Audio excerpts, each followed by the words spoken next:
Hi everyone, welcome back to the channel and welcome back to another Expanse reaction video. Today I'm going to be watching, reviewing, and reacting to Season 5, Episode 2 of The Expanse. Alright, so we've started off with Episode 5 and basically we've started just by putting all the pieces, all our main characters in place where they're going to be as this new storyline unfolds. So we have Amos, who is on his way to Earth to meet with or do something that has to do with an old friend passing away. I'm assuming that this is the woman that he's mentioned at different points that had an impact on his life in some way, and that we're going to find out some more about his background, so I'm pretty excited about that. Alex has gone back to Mars and tried to have a conversation with his ex-wife. That didn't work out very well. His son wasn't there, and then so he tries to get together with Bobby, and of course she's not in the best of moods, but ultimately he's going to be brought into her storyline that's unfolding.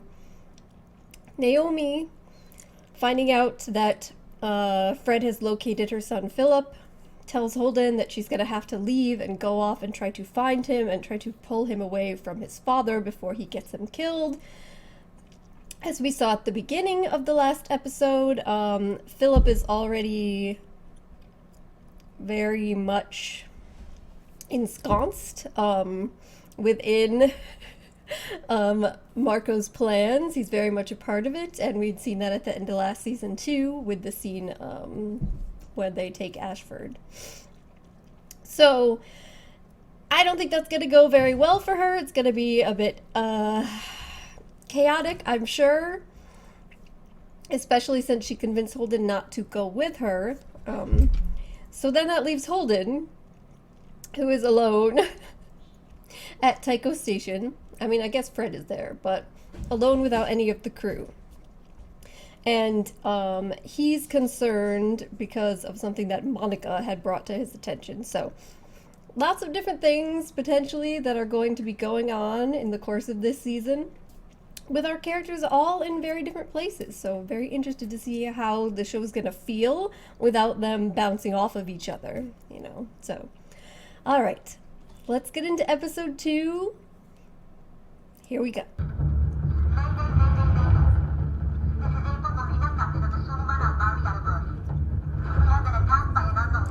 Drummer! Yay!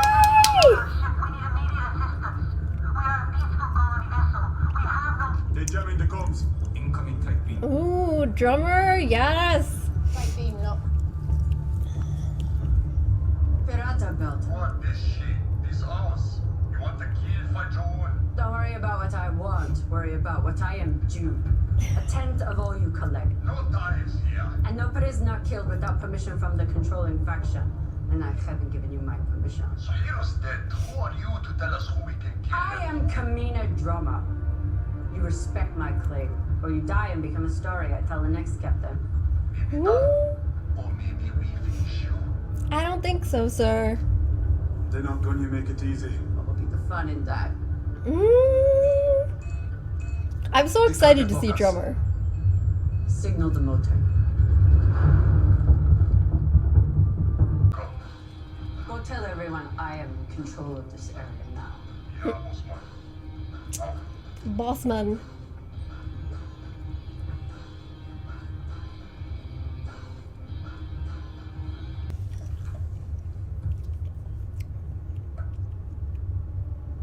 What is that? It's a tiny place Ashford's ship. There we go. Knew she was gonna be going after her. I never thought I'd actually find it. Still really upset that Ashford died.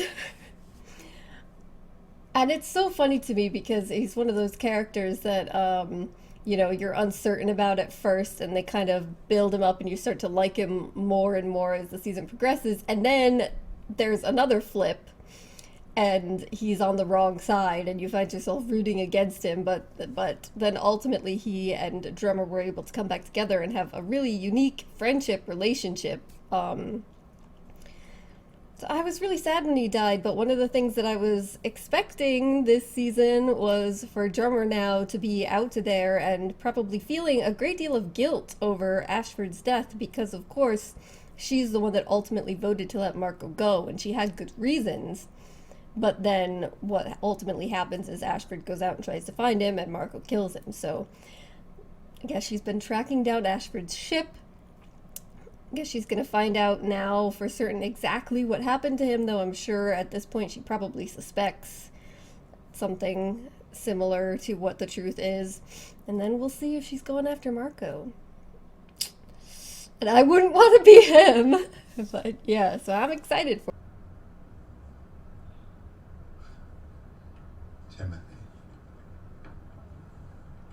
Timothy. Lydia was always waiting for you to turn up. Come on. I mean, we know Amos Burton is the name he stole. So Timothy is his real name? Oh. Kitchen's mostly packed up. Only thing I have left is tea. I'm Charles.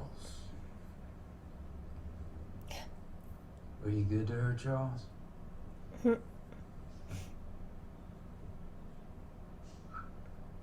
We were good to each other, boy.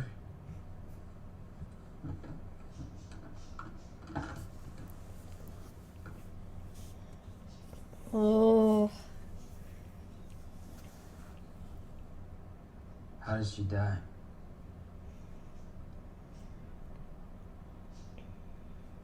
She spent every waking moment hoping to see you again. You show up now and that's all you want to know? Oh.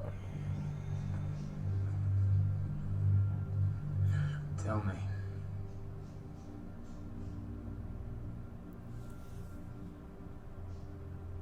It was an aneurysm in her sleep. She died because we got old and we had a lot of mileage on us. She went to bed fine. And when I woke up, she wasn't there anymore. That's how she died. You need to beat me up to make yourself feel better about abandoning her here. Just do it. Was she happy? I don't know. I think so. But there was so much she kept to herself. Like Amos. What am I going to do? How the fuck am I going to go on without her?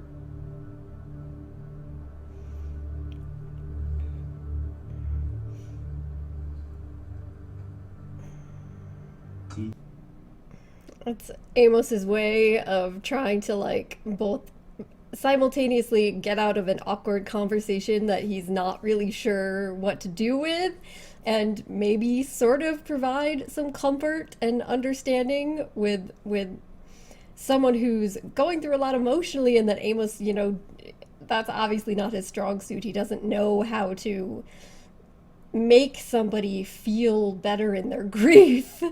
I mean, obviously we see how he's processing his grief with beating it out of people, and I think it's interesting that that guy said, you need to make me feel better, or do you need to make yourself feel better by beating me up, like, so that you won't think about how you abandoned her, which is rough. But I'm curious.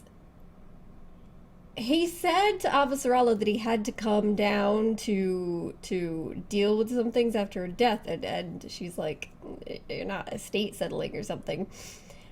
And then he shows up, and what he wants to know is, how did she die? Was he coming there because if she died, like, in a non-natural way, he was gonna go and kill whoever was responsible?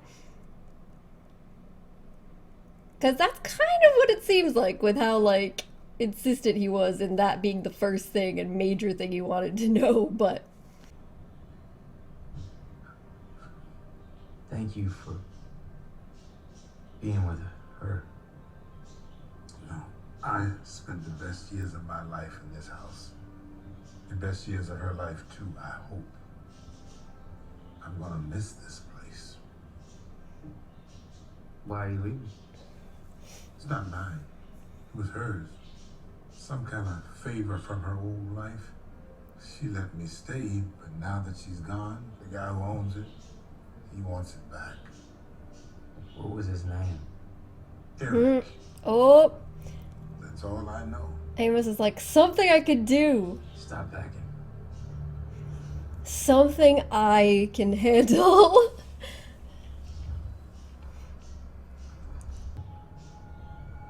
Monica? Uh-oh. There's blood on the wall.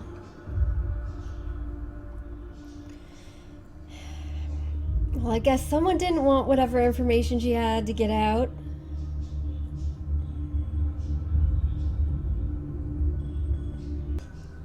You're working undercover for Earth to infiltrate Mars? Sorella is the only one I know for sure who isn't in on it. No way. There's no way someone walks off with one of these. That ain't possible. Turns out it is. There have been a series of major force reductions, which means a whole lot of gear no one is using, and a bunch of people who are about to lose their paychecks. Easy math. You gotta go to the police. She's like, try The police that. are in on it. They're the delivery service. Military police there. This is all coming from the military. And it's not just Goliath suits going missing. She's like, Alex, you think I didn't already think of I've got a this? possible lead on stealth missiles. Those are first strike weapons. Anyone buying one of those wants to attack a planet. Now you see why Sorella is funding me. Admiral Silvertear. Hey there. Not sure if you remember me. Senior Chief Alexander Kamal. Back on Mars. What's the occasion? It's just some personal business at the base, and I heard you were giving a lecture. I saw you were talking about the ring gates. I was out there. It'd be an honor to buy you a coffee. I can give you my first-hand account. You pilot a stolen Martian ship or a captain. I don't think we have much to say to each other. Don't Oh, mind him. It's been a long term. He's very tired. It's not you. Freddy. Sure. Sure as hell seemed like me. He also doesn't like being upstaged. It's Freddy. See how it Freddy goes. Loud. Here. You pilot a stolen Martian ship with an Arthur captain. Find out why he's here. Already on it. Ooh.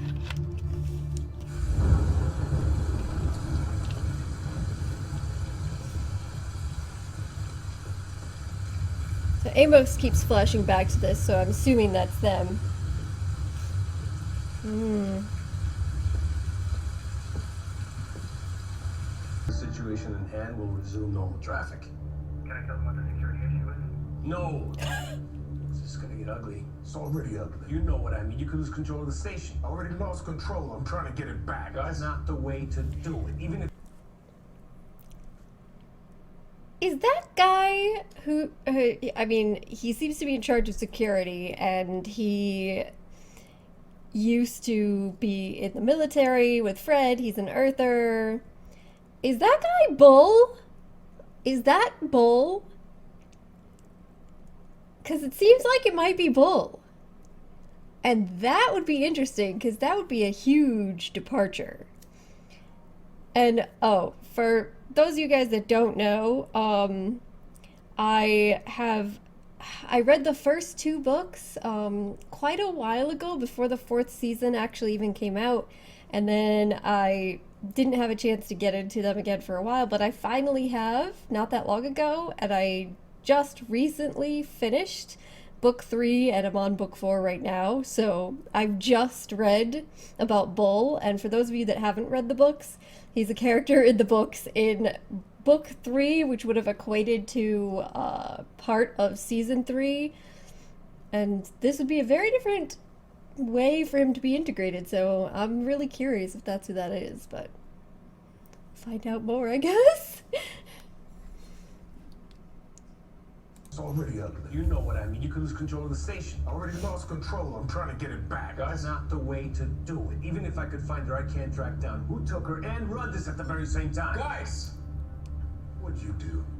There's a button, I pushed it. Jesus Christ. That's really how you go through life. It is. Coming in. It is. That's really how you go through life, isn't it? Oh God, Holden. Monica? Monica, can you hear me? She can't. She's recording but can't receive. Where the hell is she? Oh, this is her eye? Cargo hold. Or a shipping container.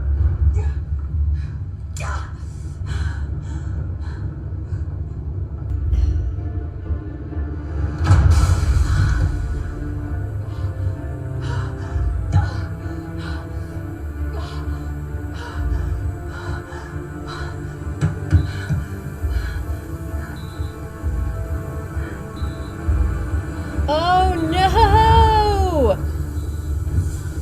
Oh fuck.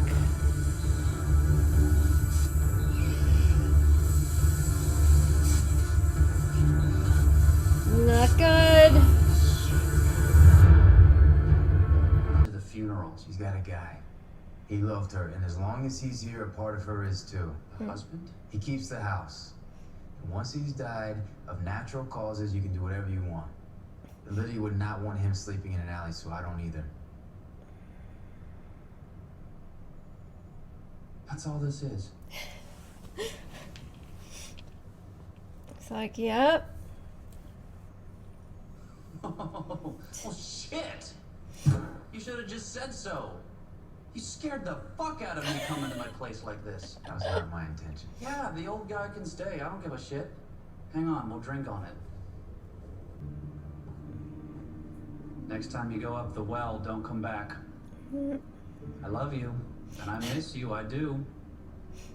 But show your face in my city again, and I'm putting you down. It's good seeing you again, Eric. This seems like an Amos relationship for sure.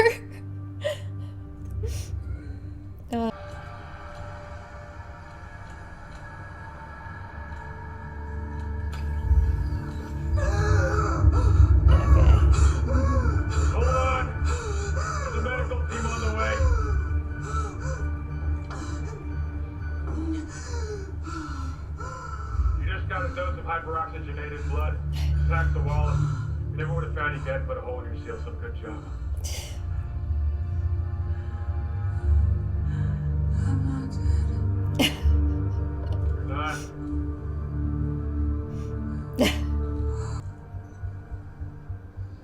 Chrissy, I'm gonna need a favor. I'm getting ready to go back to the ship, and I'm not coming back to Earth ever. Ever. There's someone that I should see first, and I'm gonna need your help arranging it.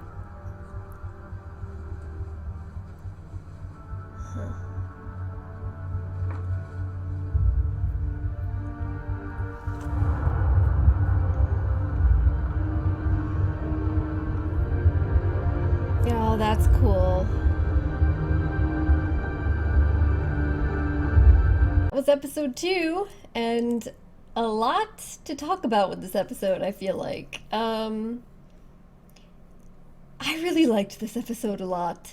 I mean, I don't know about you guys, but I've always been interested in seeing more of Amos's backstory, and I've learned various things from people throughout the course of watching this show.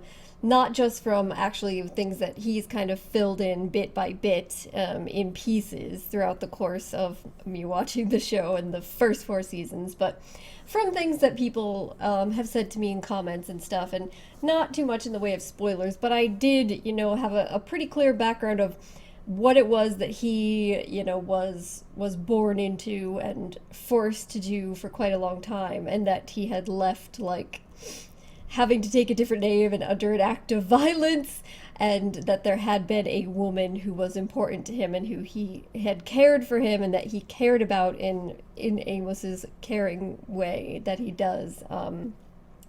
So kind of the groundwork for everything that we saw here was already established and I already knew, but it was nice to be able to see a lot of it. And, you know, actually, I guess fill in some more of the pieces. I'm assuming that he went back there with the intention that if she had been killed in some way, that he was gonna kill the people that were involved in it. But then he gets there and he finds out that no, she just died because she was older. She died of natural causes in her sleep. And with a husband who she had loved, and she seemingly had a good life for the end of her life, the last few years, which it seems that he's very grateful for to her husband. But of course, then her husband's breaking down and wanting to talk about her and their life together and about how she had felt toward Amos when he was younger. And that's not really stuff that Amos really knows how to process or deal with. Emotional relationships like that. You could see him, he did his best, and I actually think he did a pretty good job. I know he kind of just changed the subject and yeah, let's have some tea, but sometimes that's actually the best thing to do in extreme situations like that, is not to draw attention to the other person's you know, crying and extreme feelings of grief, but to try and calm things down, move to a different setting. So I think he actually did a pretty decent job there, even though he was clearly just like, I don't know how to handle this. But then, of course, when her husband reveals that he's going to lose the house that they lived in, then you could see on his face like a relief washing over him at the idea that, okay, here's something that I can actually do, that I can fix. I can't fix the fact that she's dead and that I didn't come back and speak to her before she died, that I left her. I can't fix the fact that he's grieving so much, but this practical thing is something I can do. And so that's his way of trying to help, and probably and mostly try to help her by helping him keep the house. And so then he does, and his old friend, I just think it's so funny. He's like, that's really the whole reason you came here, is this house. He's like, can't imagine that you went through all of this and come here for that, but yeah, it's Amos. And you could tell too that his friend, you know, knew him way back, and like once he had figured it out, he kind of was like, all right, yeah, I guess that makes sense. But it was just funny to kind of watch this dynamic with somebody that had known him as a kid. And the weird kind of, I love you, but if you ever come back here, I'm gonna kill you. It definitely seems like an Amos kind of relationship that could have been built. So I really enjoyed seeing all of that. I'm curious about at the end, so he contacts Avasarala. Of course, he calls her Chrissy again. He contacts her, sends a message, I guess, and says that he needs to see somebody before he leaves because he's never coming back to Earth. Never is a long time, but I guess that's part of like his deal with Eric, and that's why Eric was so shocked to see him, I guess. So is the person that he's gonna go see Clarissa Mao? And I ask this not as some sort of great intuitive guess, but because when, you know, he was talking to her at the beginning of season 4 over like a video conference. I think it was the beginning of season 4. It was some point in season 4, and it seemed like they had gotten to know each other. A lot of people in the comments and on my Patreon had said that they spent, you know, the months that the ship was traveling back to Earth to bring her for trial and imprisonment, working together quite a bit, and they'd gotten to know each other and established like a good, you know, friendly relationship, friendly in whatever ways that Amos could establish friendly relationships. And people said that she was gonna come back later. So that's what I'm guessing, is that's who he's gonna go see. So, but like I said, it's not just a huge intuitive leap out of nowhere. That's the reason that I'm assuming. But also, these rocks are heading toward Earth right now, and Amos is on Earth. So I don't like that. We saw one of them covered in the stealth tech flying by the satellite spotter and not being spotted, so I feel like that's gonna happen at any point in time. And meanwhile, we have Ava Sarala out here, who, of course, she's not gonna just accept the idea that the younger ones take over and then you can sit back and watch the even younger ones kill them eventually too. She's like, no, I'm not done. I'm doing my thing. And she's trying to kind of dig into what happened with the attack on the ship we saw at the beginning of episode 1. And she's correct, basically, about what she's thinking. But Nancy Gao doesn't want to listen to her because of the acrimonious nature of everything that happened between them before. And so now she's just kind of like, I'm still in sort of a position where I have some say and I have these contacts, but they're not listening to me and I don't have the power anymore. So now what am I going to do? So she's tried to, as she always does, get things going kind of behind the scenes to try and gather more information. And that leads into also what she's doing with Bobby, which now Alex is a part of as well. And, you know, they bring... I thought that was really funny, the scene where Alex, he's like, you pilot a stolen Martian ship with a Earther captain. So seemed like Alex getting a taste of what Bobby has to deal with quite a bit, which is a lot of people on Mars, you know. Some of them might view him as like heroic and exciting, but others not necessarily have some great views of him. So, but yeah, so he's trying to help dig into this, and now he's got to go meet with the lady who plays Freddie Lounds on Hannibal. That was exciting to see. And try to gather more information, I suppose. But they're also trying to gather information on what he's doing there, which is very, very interesting. So stuff building up there on Mars.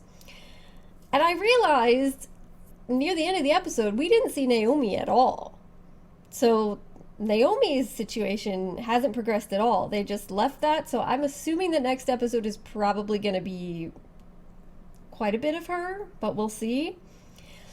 So then a lot of the big, I guess, action-y parts of the episode were focused on Holden, and Monica basically comes to him and says that she has information that there's somebody out there that is trying to get access to the sample of protomolecule that Fred has.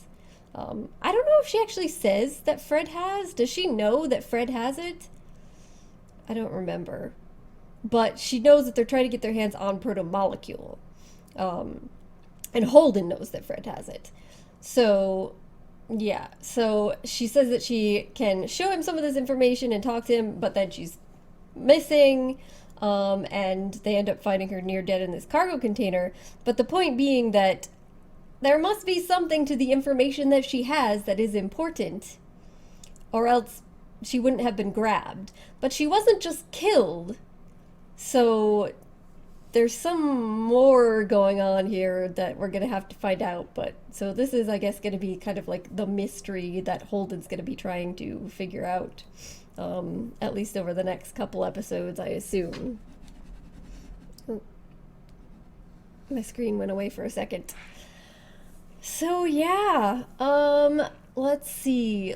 Oh yes, and then of course the big exciting opening for me was Drummer making her first appearance of the season. And she seems like she's doing well. She's happy with her little crew, her band, and she's saying that basically she's a faction leader at this point, and she's going out and demanding, like, tithes, her share from any of the Belter pirates that are attacking Earth ships. So, but then she gets the signal that Ashford's ship has been found, and as I had, previously mentioned in the episode, I was very curious at the end of last season how she was going to react to finding out what had happened to Ashford. So I'm really looking forward to seeing how that is all going to play out. And then I still want to know if that guy is Bull. And I'll maybe talk about this more in future episodes too, especially depending on if we find out that he is. But there's definitely some things interesting things, like say differences with Ashford in the books to the show that I thought were really interesting to think about. But anyway, I think I've talked enough for today, so I'm gonna wrap this video up. I'm really looking forward to the next episode, and I hope you guys are too. So thank you so much for joining me, and hopefully I will see you next time. Bye.